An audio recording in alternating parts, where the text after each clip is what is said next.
பிரிவு, அதாவது தூத்துக்குடி மாவட்ட கியூ பிரிவு குற்றப்பிரிவு புலனாய்வுத்துறை காவல் ஆய்வாளர் விஜய் அடிதாவுக்கு கிடைத்த ரகசிய தகவலின் அடிப்படையில் உதவி ஆய்வாளர் ராமச்சந்திரன், சிறப்பு உதவி ஆய்வாளர் ராமர் தலைமையிலான காவல்துறையினர், அதாவது தூத்துக்குடி மாவட்டம் ஆத்தூர் காவல் நிலைய எல்லைக்குட்பட்ட புல்லாவளி கடற்கரை பகுதியில் ரோந்து செய்த போது, அந்த ரோந்து பணியில் ஈடுபட்ட போது புல்லாவளியில் இருந்து கடற்கரைக்கு செல்லும் வழியில் இன்று அதிகாலை 3:30 மணி அளவில் இலங்கைக்கு கடத்துவதற்காக பொலிரோ மேக்ஸ் பிக்கப் வாகனம், அந்த லோடு வண்டியில சுமார் 30 கிலோ எடை கொண்ட 60 மூட்டை பீடி இலைகளுடன் வந்த ஒரு வாகனத்தை நிறுத்தி சோதனையிட முயற்சி செய்துள்ளனர்.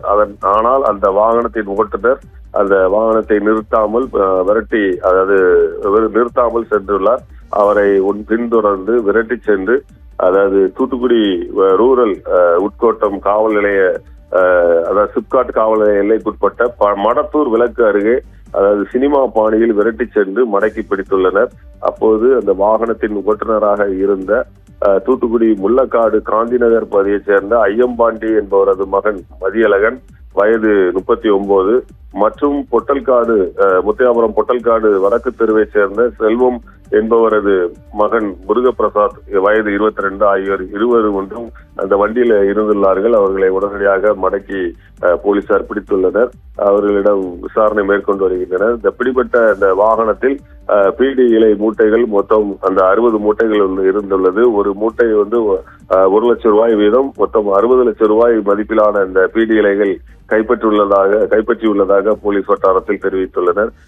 இந்த இலங்கைக்கு படகு மூலமாக கடல் வழியில் கடத்துவதற்காக கொண்டு வரப்பட்டுள்ள இந்த கொண்டு சென்று இந்த பீடி இலைகள் கைப்பற்றப்படுவது வழக்கமாக தூத்துக்குடியில் நடைபெற்று வருகிறது. கடந்த சனிக்கிழமையும் இதே போன்று 50 லட்சம் ரூபாய் மதிப்பிலான பீடி இலைகள் தூத்துக்குடி ரோச் பூங்காவில் கைப்பற்றப்பட்டது. இவ்வாறாக அவ்வப்போது இந்த பீடி இலைகள் கைப்பற்றப்பட்டு வருவது வழக்கமாக தொடர்ச்சியாக நடைபெற்று வருகிறது. இந்த கடத்தல் சம்பவங்களில் ஈடுபடுபவர்கள் யார், அவர்கள் யார் இதை அனுப்புகிறார்கள், எப்படியாக இது செல்கிறது என்பது குறித்து உரிய விசாரணைகள் சரியாக நடத்தப்பட்டு இதை தடுத்து நிறுத்துவதற்கான முயற்சிகளை மேற்கொள்ள வேண்டும் என்பது அனைத்து தரப்பு மக்களின் கோரிக்கையாக உள்ளது. ரிபி, விவரங்களுக்கு நன்றி ராஜா சாலமன். இலங்கைக்கு பீடி இலைகளை கடத்த முயன்ற 2 கைது செய்யப்பட்டிருக்கிறார்கள். 60 லட்சம் ரூபாய் மதிப்புள்ள பீடி இலைகள் பறிமுதல் செய்யப்பட்டிருக்கிறது. அண்மை செய்தியாக பார்த்தோம்.